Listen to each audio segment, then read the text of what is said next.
সমসাময়িক প্রেক্ষিতে এই কুরআন আল কারীমকে আল্লাহ তাআলা আল্লাহর নবীর উপরে নাযিল করেছেন।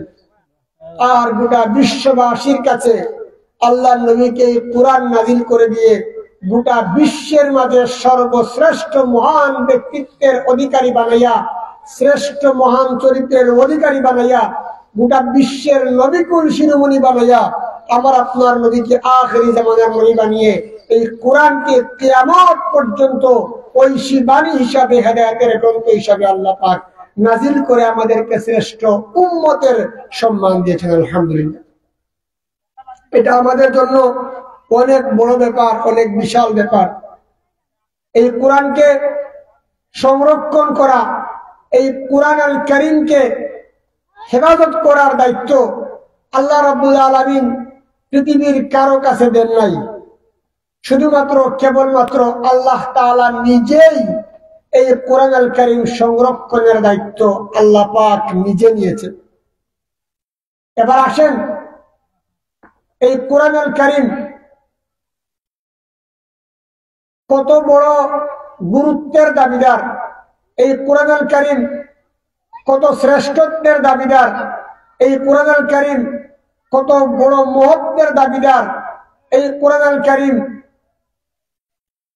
কেমন ঐশী গ্রন্থ, এই কোরআন আল কারীম কেমন হেদায়েতের গ্রন্থ, তা যদি আমি অধম বলা শুরু করি, আমার পক্ষে তো বলা সম্ভবই না, তাও যদি আমি দেখে বলা শুরু করি হয়তো আমার হায়াত শেষ হয়ে যাবে, কিন্তু কোরআনের বড়ত্ব আর শ্রেষ্ঠত্ব শেষ করা যাবে না। সুবহানাল্লাহ। আল্লাহ পাক রব্বুল আলামিন এই কোরআন নাজিল করেছেন। আর এই কোরআন নাজিল করে আল্লাহ রাব্বুল আলামিন প্রথমেই একখানা আয়াত বলেছেন, যে আয়াতটা আমি বিভিন্ন জায়গায় বলে থাকি। এই কোরআনকে আল্লাহ তাআলা নাজিল করে বলেছেন, পৃথিবীতে এমন কোন ব্যক্তি নাই যে এই কোরআনকে চ্যালেঞ্জ করার মতো আছে। পৃথিবীতে এমন কেউ নাই যে এই কোরআনুল কারীমের দোষ ধরবে, ভুল ধরবে, ত্রুটি ধরবে।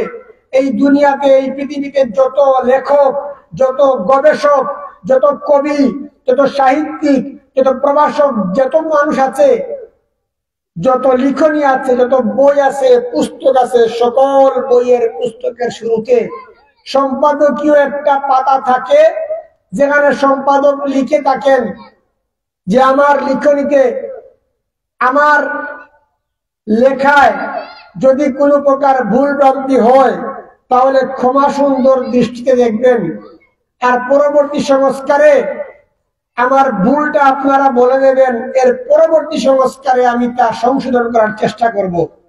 প্রত্যেক বইয়ের উপন্যাসের শুরুতে লেখা থাকে।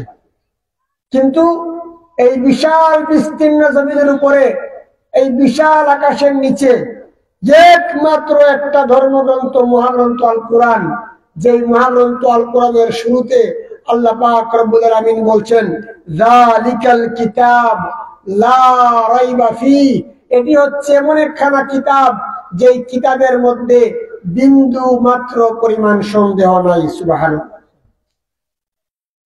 যে কোরআন আল কারীমের শুরু হয়েছে চ্যালেঞ্জ দিয়ে, যে কোরআনের মধ্যে কোনো সন্দেহ নাই, যে কোরআন আল কারীম শুরু হয়েছে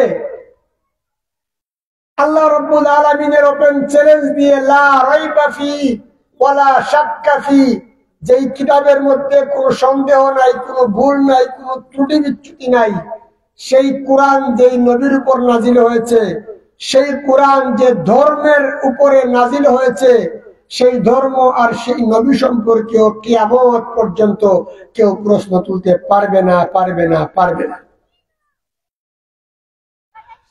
ভাইরা আমার, আল্লাহ পাক রব্বুল আলামিন গোটা মানব জাতির কাছে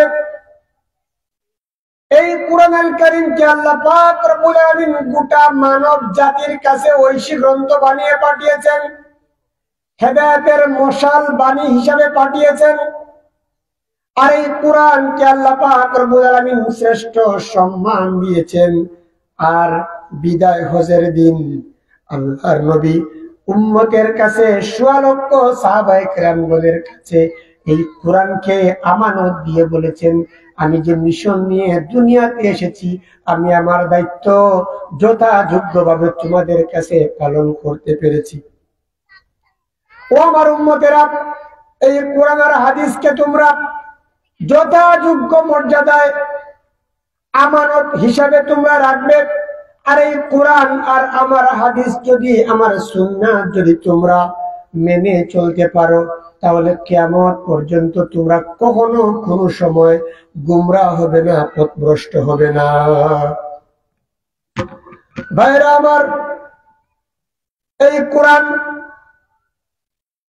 আল্লাহ রাব্বুল আলামিন এই কোরআন নাজিল করেছেন।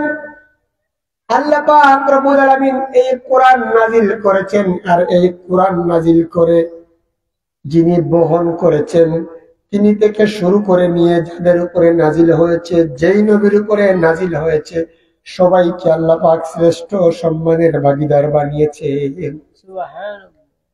একটিবার লক্ষ্য করে দেখেন যে এই কোরআন সামান্য কাপড় দিয়ে যদি এই কোরআনকে বেষ্টন করা হয়, এই সামান্য কাপড় দিয়ে কোরআনকে বেষ্টন করার কারণে এই কাপড়ের সম্মান আল্লাহ পাক বাড়িয়ে দিয়েছেন।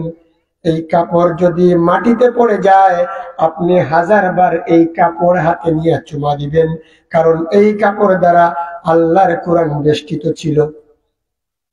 অথচ আপনি লক্ষ্য করে দেখবেন, আপনার ঘরে 1000 টাকার দামের কাপড় আছে, ওই কাপড় যখন নষ্ট হয়ে যায় তখন আপনি ওই কাপড় দিয়া ঘরের দরজা মুছেন, ঘরের টেবিল মুছেন, তৈজসপত্র মুছেন। কিন্তু এই কাপড় যখন নষ্ট হয়ে যায়, যদিও 1000, 2000, 5000 টাকার কাপড় হয়, ওই কাপড়টা আপনি 1000 দামেরও হলে ওই কাপড় আপনি হাতে নেবেন না, কারণ ওই কাপড় নষ্ট হয়ে গিয়েছে। কিন্তু কোরআন বেষ্টিত ছিল যেই কাপড় দিয়ে, এই কাপড় যদি 20 টাকা দামের গজের কাপড় হয়, তারপরেও ওই কাপড় যখন মাটিতে পড়ে যায়, সঙ্গে সঙ্গে ওই কাপড় আপনি হাতে নিবেন, চুমা দিবেন, কারণ ওই কাপড় দিয়ে আল্লাহর কালাম কোরআন বেষ্টিত ছিল। ভাইরা আমার, এই কোরআনুল কারীম হযরত জিবরাইল আলাইহিস সালাম বহন করার কারণে হযরত জিবরাইল আলাইহিস সালাম হয়ে গিয়েছেন সাইয়্যিদুল মালায়েকা, শ্রেষ্ঠ ফেরেশতা। এই কোরআন আমাদের উপরে নাজিল হওয়ার কারণে আমরা হয়ে গিয়েছি খায়রুল উমাম, শ্রেষ্ঠ উম্মত। এই কোরআন সাইয়্যিদুল মুরসালিন রাহাতুল আশিকিন জনাবে মুহাম্মদুর রাসূলুল্লাহ সাল্লাল্লাহু আলাইহি ওয়াসাল্লামের উপরে নাজিল হওয়ার কারণে আল্লাহর নবী হয়ে গিয়েছেন শ্রেষ্ঠ নবী। এই কোরআন কদরের রাতে নাজিল হওয়ার কারণে কদরের রাত হয়ে গিয়েছে শ্রেষ্ঠ রাত। এই কোরআন রমজান মাসে নাজিল হওয়ার কারণে রমজান মাস হয়ে গিয়েছে আল্লাহর দরবারে 12 মাসের মধ্যে শ্রেষ্ঠ মাস। সুবহানাল্লাহি ওয়া বিহামদিহি। সুতরাং লক্ষ্য করুন, এই কোরআন যদি ফেরেশতা জিবরাইল আলাইহিস সালাম বহন করার কারণে তিনি হয়ে যান খায়রুল মালাইকা, সাইয়্যিদুল মালাইকা, ফেরেশতাদের সর্দার, আর আমাদের উপরে নাজিল হওয়ায় আমরা হয়ে গেলাম শ্রেষ্ঠ উম্মত। রমজান মাসে কদরের রাতে নাজিল হওয়ায় রমজান মাস আর কদরের রাত আল্লাহর দরবারে শ্রেষ্ঠ রাত আর শ্রেষ্ঠ মাস হয়ে যায়, তাহলে কিয়ামতের দিন আল্লাহ সুবহানাহু ওয়া তাআলা এই কোরআনের প্রতীক হিসাবে আমাদের সম্মান কতটুকু বাড়িয়ে দিবেন। আল্লাহু আকবার।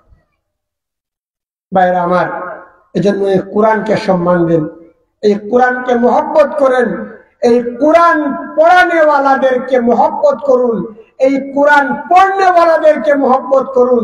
এই কোরআন যে সকল প্রতিষ্ঠানে পড়ানো হয় সেই সমস্ত প্রতিষ্ঠানদেরকে আপনারা মহব্বত করুন।